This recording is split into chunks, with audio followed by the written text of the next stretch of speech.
Hello and welcome to another A Tippling Philosopher video with me, Jonathan M.S. Pearce. Today I'm going to do another reaction video and again to William Lane Craig because why not? Always fun. This is to a snippet of a debate. I'm not going to play the whole debate, but this is a part of a debate I listened to. Well, I listened to the whole debate years ago and I haven't listened to this since.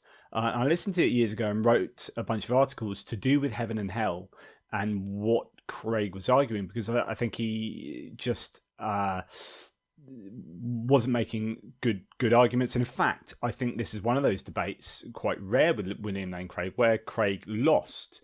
I think it's generally accepted that Bradley won this one. It's a couple of points where Craig is just in silence after Bradley's made some points. One of them to do with, if I remember correctly, what we're going to be looking at today. I think I've got to about a right place where it makes sense. Bear in mind that there's stuff that's gone on before this, and this is a discussion part after the end of the debate where they're discussing points that they brought up earlier. And so, you know, hopefully you'll understand what's going on. But this is going to be to do with the creation of people. And let's assume that free will makes sense because it's part of Craig's argument. People who would freely come to love God and accept God, or freely reject God. And if God has knowledge of who's going to be freely rejecting, accepting him, then why would God create a world in which a bunch of people are going to freely reject him? And he knows that, and then he creates them anyway and then sends them to hell. Why couldn't God do otherwise? So this is what Bradley says. Well, we're going to start with Craig. And again, I hope this makes sense, and I'll interject as necessary. That seems to me to be inaccurate. What I'm arguing is that there is no world which is feasible for God to create, which is inhabited by creatures in which all persons freely receive Christ. Just to explain what's going on here, and sorry the audio isn't very good to this video, but Craig is, as I remember, claiming that, so Bradley's saying, why can't God just create a world in which all people freely come to love him? It's not logically impossible. And so, and Craig is saying you can think that it's possible, but it's not feasible. And he's creating this difference between feasibility and possibility. It's like you can conceptually imagine it's possible, but actually in reality it's not actualizable. God can't do it, which is kind of a weird thing to say of God anyway. But let's just hear Craig out. But I'm not at all arguing that there's no possible world in which this is true. It's that this is a world that is not actualizable by God, but it's certainly a possible world. For the purpose of this presentation, I didn't use your own terminology since I thought most people wouldn't understand. But you might like to define for them what you mean by a feasible world. All right. I take it that it's a subclass of the set of possible worlds. Correct. Namely that subclass in which people act of their own free will. No. It would be a subset, a proper subset of all the range of possible worlds, which are such that God is capable of actualizing them. To give an illustration, suppose that if Peter were created in just a certain set of circumstances, he would freely deny Christ. Now, it's logically possible for him to be in those circumstances and affirm Christ. But he just wouldn't. If he were in those circumstances, he would freely deny Christ. If that's the case... Oh, I've not thought about this before. Goodness, I don't think I recognised this when last listened to this. I think Craig has just contradicted himself on free will. So I think he's grounded a free will decision in the circumstances. So it's saying, was it Peter? Peter is going to reject God, Jesus in this moment. And God couldn't create a world in which those circumstances held. All of the world was identical, but Peter couldn't reject God. In other words, wow, this is exciting because this is wasn't what I was going to talk about at all. But Craig's defense here is a rejection of his own ideas about free will. So he's denying libertarian free will. He's saying a decision is contingent upon the circumstances in which one finds themselves in. Let's see if I can rewind that just a tad, because that's really important. Now, it's logically possible for him to be in those circumstances and affirm Christ. But he just wouldn't. If he were in those circumstances, he would freely deny Christ. He just wouldn't. If he was in those circumstances, he would freely... There's a contradiction in terms there. If he's in those circumstances, he would freely reject Christ. Craig is saying he literally cannot accept Christ in those circumstances. But he's saying it's free. He can freely do that. This is a massive problem. So, okay, before we've even started, Craig has that's an absolute humdinger. If that's the case, it's not within God's power to actualize a world in which Peter is in precisely those circumstances, and yet he affirms Christ. So, which is, those circumstances define his rejection of Christ, which is causal determinism.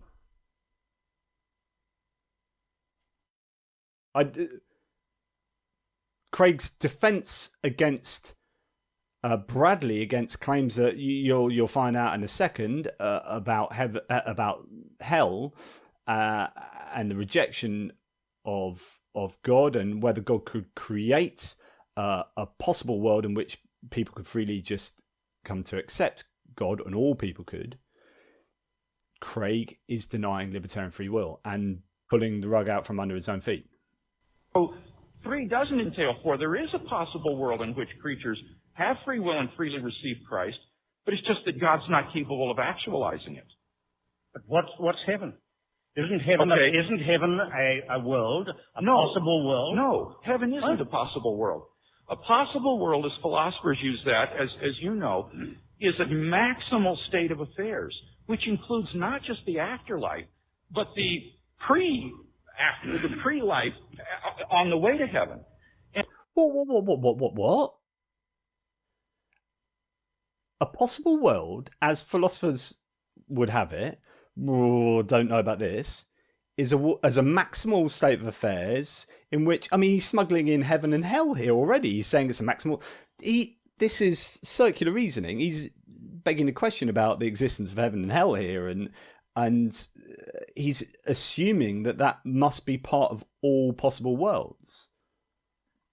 I'm not sure. And he's saying that heaven, just on its own, God could create anything, right? There are all these possible worlds that God could create.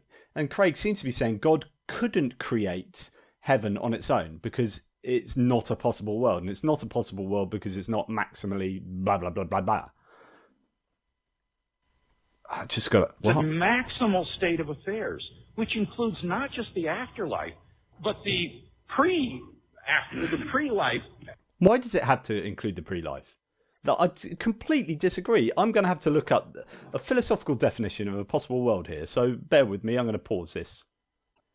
So a simple definition here from Wikipedia, nothing particularly controversial, is a possible world is a complete and consistent way the world is or could have been. Possible worlds are widely used as a formal device in logic, philosophy and linguistics in order to provide the semantics for intentional and modal logic. The metaphysical status has been a subject of controversy in philosophy, so some people disagree that possible worlds is even a coherent concept.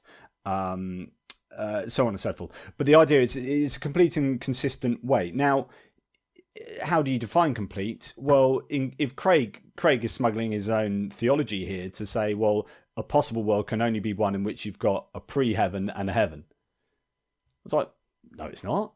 Like, I don't even assume God, right? So when I think of all the possible worlds it could be, I don't even get a heaven. And this isn't a no. I so completely disagree with where Craig's going with that and his definitions. On the way to heaven. And the point is here that it may not be possible for those. It may not be possible. So we've got a bit of modality there, a bit of possibility there. I think there might have been a cut there, so I don't know. Hang on. Dr. Craig understood. Included. Now, a possible world, by a possible world, we simply mean a state of affairs which is describable by a maximally consistent set of propositions, or what Plantinga calls a book. And we get that, as Carnap and others have always pointed out, simply by taking every set of every elementary proposition and affirming or denying each of them. We get a possible world in that way, which is heaven. Technically, heaven is a possible world. If it isn't, then it's not a possible world. It's an impossible world. Then if heaven may not be a possible world when you take it in isolation. Heaven may not be a possible world when you take it in isolation. So he's not saying this is not a possible world now. He's saying it may not be. He's really retreating into like, oh dear, I'm up against the ropes here. And if I accept that heaven is a possible world, then it seems like a much better world than this world. So therefore God would just create heaven. I mean, I argue this in my book, 30 Arguments Against the Existence of God, Heaven, Hell, Design, Satan and Divine Design. So in that I say, why not create heaven? We're going to talk about that in a second. But of course, Craig should be having to admit that, but he can't admit that. So his only defense is to deny that heaven can be a possible world. So that's why he's saying this, is out of necessity for his own theological position, which is believing God, this kind of God. By itself, it may be that the only way in which God could actualize a heaven, it may be of free creatures all worshiping him and not falling into sin, would be by having this, so to speak, this run-up to it, this advanced life during which there is a veil of decision-making in which some people choose for God, some people choose against God. But if God knows in advance how they're going to choose, then God can just imagine that. He doesn't need to create that. He just imagines that world with all the people that are going to have that run-up, as he says, to choose to accept him or deny him. And just, all those ones that accept him, just create them in heaven. And don't create the ones that are going to necessarily go to hell. Just, yeah. Otherwise, you don't know that heaven is an actualizable world. You have no way of knowing that possibility. You have no way of you have no way of denying that. You can't just say it's not actualizable. You can't know it's not actualizable. But you can't. Craig can't. He's just saying, "Oh, it may be the case." He doesn't know either, and so we've got just a load of coulds and possibles, and saying because he's forced to say, "Oh, it might be that first of all, heaven's not a possible world, and second of all, God couldn't create a bunch of people who are going to freely come to love Him alone." We'll interject at this point and switch things over to the second part of this segment. Dr. Bradley will now have an opportunity to address questions to Dr. Craig. Well, it's obviously going to be to my point to continue the little discussion we've had. You were saying, in effect, that when I characterize heaven as a possible world in which everybody freely receives Christ, that I'm wrong insofar as that had to be preceded by this actual world, this world of this veil of tears and woe in which people are sinful and the like. I'm saying that it may not be feasible for God to actualize heaven in isolation from such an antecedent world. Well, you have got that use of feasible again. To provide grounds then for saying that there are logical connections as opposed to merely contingent ones between various stages of the actual world. And that would be a very difficult thing to try to prove. I don't think that I do have to do that because these statements about what creatures would freely do under different circumstances are contingent. They're not necessary truths. And it may just be the case that if God tried to actualize a world in which, say, everybody is just in heaven, that some people would go wrong and that he wouldn't be able to do it. I think he misspoke there. I don't think he means some people who are in heaven. He means he can't actualize a world in which everybody eventually goes to heaven. Again, he's talking about how it doesn't. Craig is trying to say it doesn't necessarily follow logically that all people could exist to freely come to love God. He's trying to get away with saying, it could be just contingently impossible that such a world or such a situation could exist. He's saying it may be the case, but that in my opinion, that's just not good enough. There is no logical impossibility that a world where everyone freely comes to love God, that's not logically impossible. So I think Craig is just really fudging things here. And that's just a contingent fact that is the case. That's like trying to say, I don't know, and it's just a contingent fact that we have to have plate tectonics. That there has to be suffering on this world because it's just, there's no other way of creating it. It's like God is omniscient and omnipotent here. God could do perpetual miracles. God, it's tying God to, it's constraining God to the contingent facts about this particular world, and how it works. And it's stripping God of his omni capabilities. That's what Craig is doing apparently here. It seems to me, anyway. Return to this mic, if I may. Okay, and let me try to get my point across on this because this is crucial. Yes. Let's look at it like this. Whoops, that one's not working right. Okay. Maybe red would be more appropriate. Let that circle represent the set of all possible persons that God could have created with free will. And so Bradley's presented a circle with everyone that could be possibly created, and he's going to split it down the middle to separate those who are going to go to heaven, those who are going to go to hell. Of whom he knows in advance from the very beginning, in the words of the Bible, what the outcome of their choices would be. Okay? Now that set of possible persons, possibilia, as you call them in one of your words, can be subdivided, well, more or less arbitrarily, we'll say, into those who would be saved if he were to create them, and those who would be damned as a consequence of their free choices, right?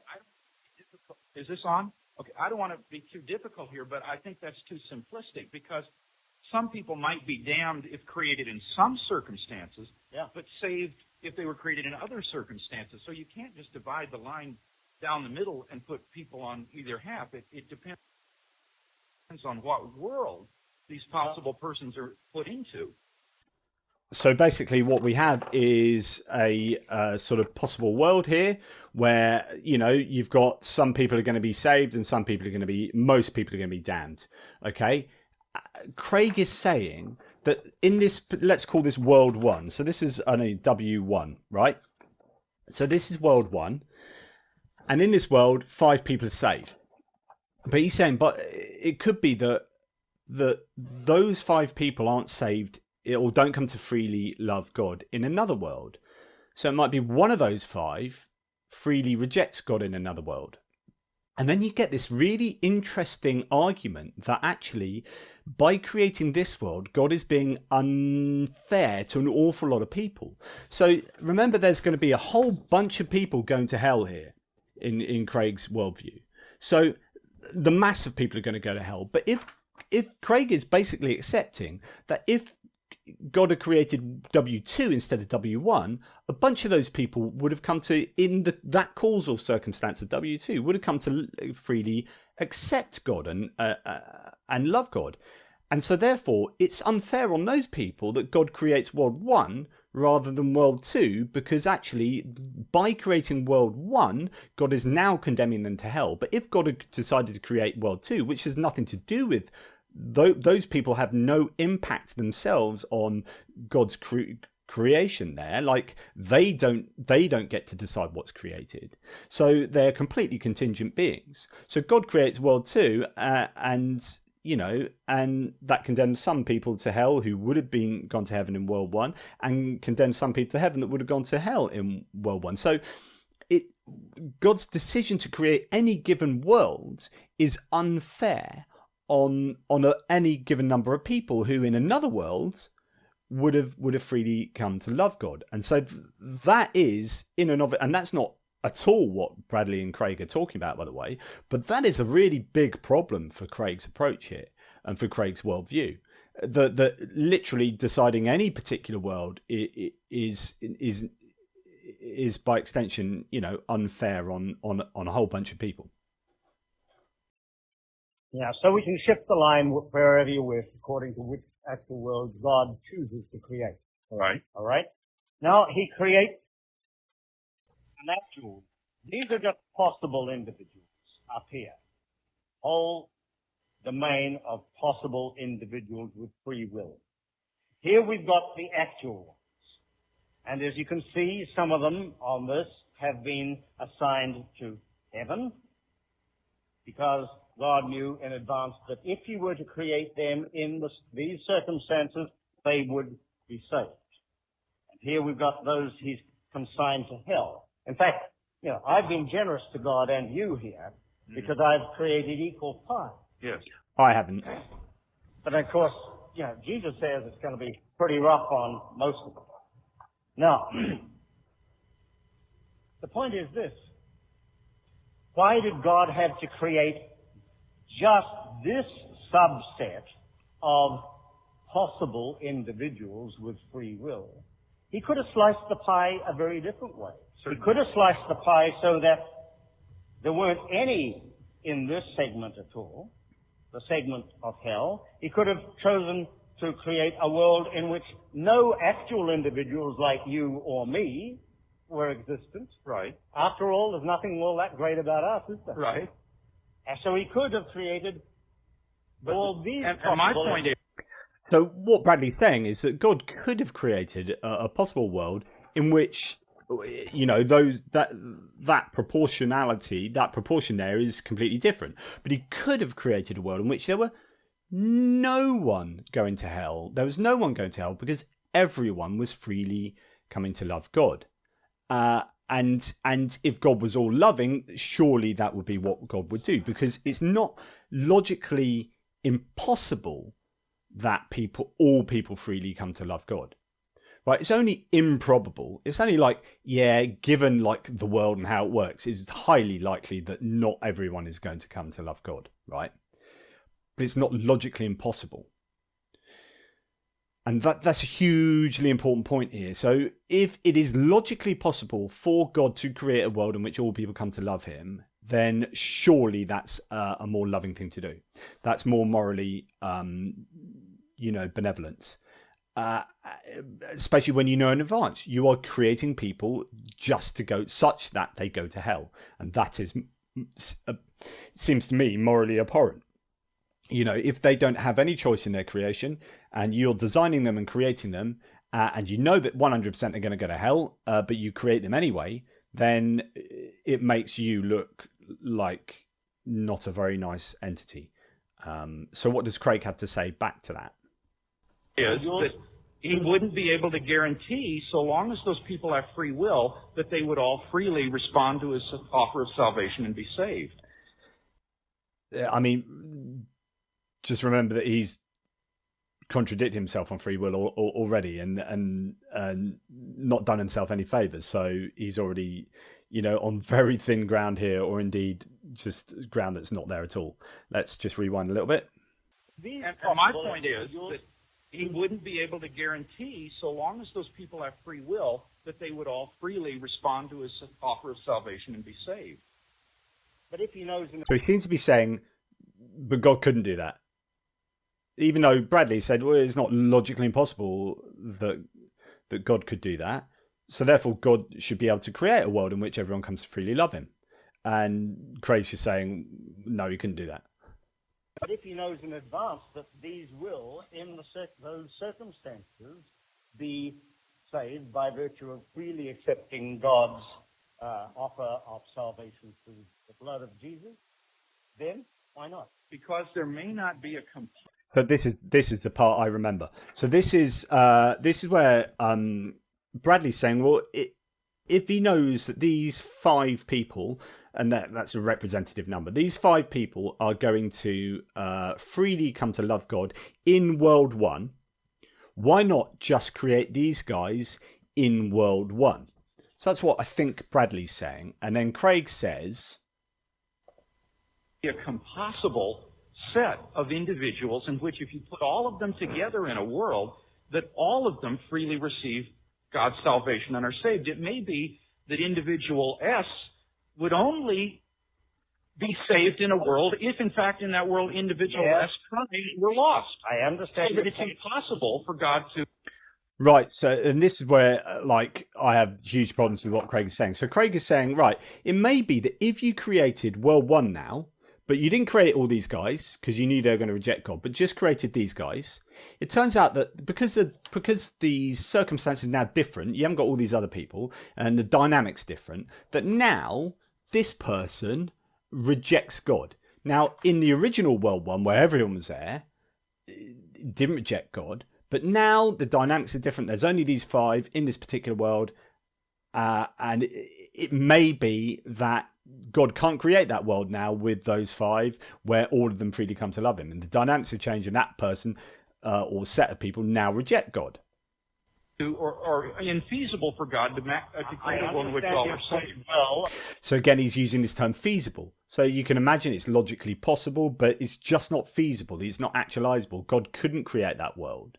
But again, I would be challenging Craig now, saying, well, it doesn't have to be that world. You just use any world, any particular world where a set of people, it's not even a subset of, you could just think, right, here are all the potential people, infinite amount of people I could create. I'm just going to pick a bunch of people and create a dynamic and a place where just that bunch of people, it could be 10, 50, 100, a million, a billion, a gazillion, whatever. That bunch of people just freely come to love me. It's like God really wants people to go to hell because he's like Craig is like, oh, it's just not feasible for him to create a world in which everyone freely loves him. Really? Like, is that really what you think, Craig? Or is that what you're forced to say? Because clearly accepting what Bradley says means that God is a moral monster. About them having to be possible. And let's just say that out of the set of all possible inhabitants of this world that God's going to choose to create, only some are compossible. So let's make it a subset. We now have a subset of compossible individuals, all of whom would be saved. But see, my point is, you don't know that such a set is. So what Bradley is saying is like, okay, so in this world, okay, we can discount this person, but these 4 still remain, and then there must be a bunch of people who, you know, in all these worlds are going to freely come to love God. But you don't even need to go down that route. You can just select out of all possible worlds just one subset of people. They don't need to be compossible in lots of different worlds. It's just one world, one possible world in which everyone comes to freely love God. And God would know all the counterfactuals, all the, you know, if-then statements about what would happen in any potential world, and would know that, yeah, in this particular world, 100% of people would freely come to love me. Job done, they're all going to heaven. I'm a nice guy. But Craig's actually making so Craig is just fudging everything here, and Bradley's actually making it more complex, I think, than he needs to. It's not the empty set. It could be the empty set. And Craig's saying, well, it could be that it's just not possible. It's just not possible for God to create a place where everyone freely comes to love him. Which means that God isn't omnipotent and omniscient, so God literally couldn't create a bunch of people who would freely come to love him, or all of them. It just seems absolutely insane. Well, look, you play possibilities. You talk about it's possible at this, it's possible at that. Right. I'm asking you to confront some actual examples of possibility. Heaven is allegedly a state of affairs in which God exists, and the only other persons who exist are people who either have been saved because they believed in Jesus' name, or would have believed in Jesus' name and have been saved. Or you can throw in a few of those who get there by general revelation. But that in itself presupposes there was an antecedent pre-mortem world. It doesn't logically presuppose it, causally perhaps, but you understand the distinction between causal ties and logical ones as well as I do.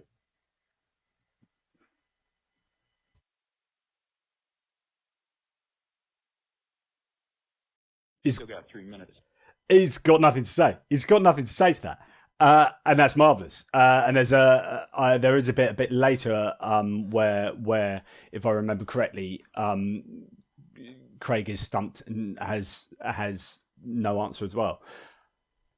But again, I think Bradley had him there. I mean, Craig has no answer to this, because if God can just imagine what it would be like. And God can even have experiential knowledge of that, which means he can even partake in that without actually creating it. He can viscerally and emotively feel what it would be like to interact with that world and to create them without creating them. He'll feel what it would be like, almost counterfactually. But so God can know that this particular world. Again, let's return to the basic W1. God would know these guys would come to love him and just create them in heaven. I do not agree that Craig says that's not a possible world, because you could take this world let's say that represents what W1 is. This world, right? There's a bunch of people who are going to go to heaven and most people aren't. Okay, now God knows that. God already knows which of us are going to go to heaven and which aren't, right? God could stop this world right now. God could have stopped this world before life started on this planet. He could have just said, right, stop. I've created this world. This is a possible world. Stop, because I don't want all the pain and suffering. I know who's going to succeed. I'm just going to create them. I'm just going to create them in heaven. Right? I don't know that Craig could deny that God could do that. Like, to say that God couldn't do that by saying it's not a possible world. Say, okay, this is the possible world. God has actually created this possible world. He's just going to stop it early. He's going to stop it early, and he's going to get those people he knows he hasn't quite created yet, but he's going to take them and he's going to throw them into heaven. Job done. No punishment, no pain, no torture. And Craig is again just making stuff up or having to say so. I mean, you can see why he goes down the routes he does, because there is no other opportunity. This is, like I've said before, with the amount of people who have never had revelation, never had access to the revelation of the Bible or any of the sort of revelation involved in Christianity. Maybe Amazonian tribespeople from 5,000 years ago, and Craig is forced to say, well, those are people that would have rejected God anyway, so he creates them then and front loads in those souls that would have rejected him, because he knows that in advance. So I understand why you have to do that, because the other option is God just looks like a moral monster, and you're never going to accept that. So you've got to come up with some ad hoc way how that might work. And that's your answer, and it's rubbish. And in this case, it's like, well, God couldn't. It's just not feasible to create that kind of world. Like, every time he moves that subset of people to another one, it's like, oh, one of them doesn't believe.